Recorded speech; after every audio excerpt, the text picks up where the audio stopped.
श्री स्वामी समर्थ. जय जय स्वामी समर्थ. नमस्कार स्वामी भक्तांनो, तुम्हाला माहिती आहे का, दत्तगुरू महाराजांचा अवतार असलेले श्री स्वामी समर्थ महाराज यांचा एक असा चमत्कारिक मंत्र आहे जो कानावर पडताच आपल्याला चमत्काराचा अनुभव मिळतो.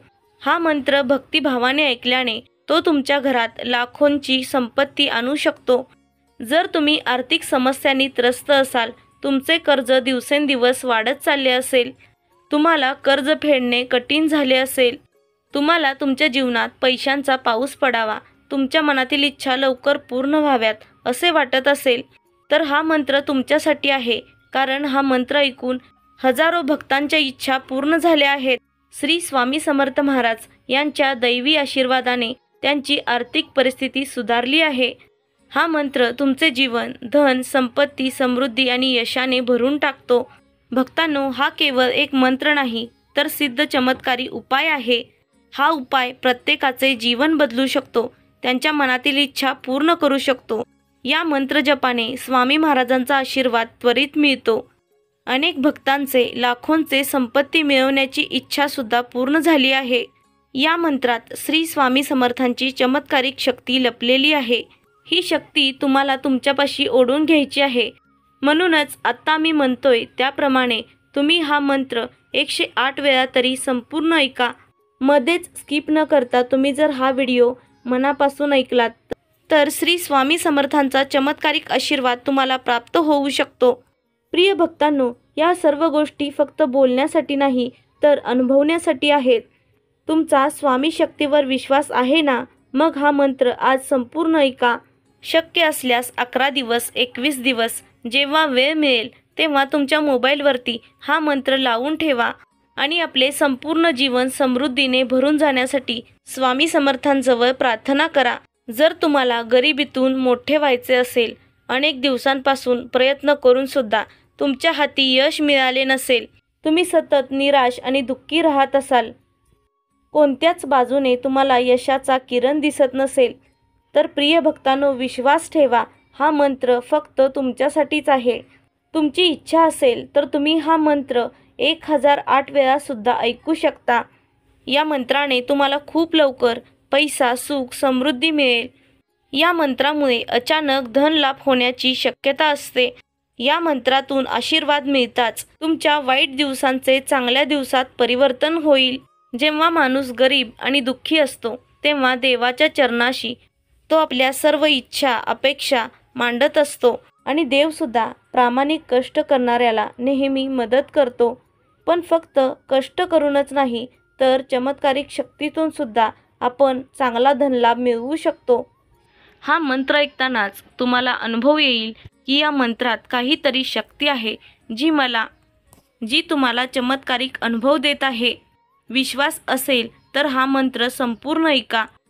असेच चमत्कारी शक्तिशाली मंत्रजप ऐकण्यासाठी आत्ताच आपल्या चॅनलला सबस्क्राईब करा. चला तर आजच्या या मंत्रजपाला सुरुवात करूयात. ओम समर्थ गुरुवे मम भाग्य उज्ज्वलाय नमः. ओम समर्थ गुरुवे मम भाग्य उज्ज्वलाय नमः. ओम समर्थ गुरुवे मम भाग्य उज्ज्वलाय नमः. ओम समर्थ गुरुवे मम भाग्य उज्ज्वलाय नमः. ओम समर्थ गुरुवे मम भाग्य उज्ज्वलाय नमः. ओम समर्थ गुरुवे मम भाग्य उज्ज्वलाय नमः. ओम समर्थ गुरुवे मम भाग्य उज्ज्वलाय नमः. ओम समर्थ गुरुवे मम भाग्य उज्ज्वलाय नमः. ओम समर्थ गुरुवे मम भाग्य उज्ज्वलाय नमः. ओम समर्थ गुरुवे मम भाग्य उज्ज्वलाय नमः. ओम समर्थ गुरुवे मम भाग्य उज्ज्वलाय नमः. ओम समर्थ गुरुवे मम भाग्य उज्ज्वलाय नमः. ओम समर्थ गुरुवे मम भाग्य उज्ज्वलाय नमः.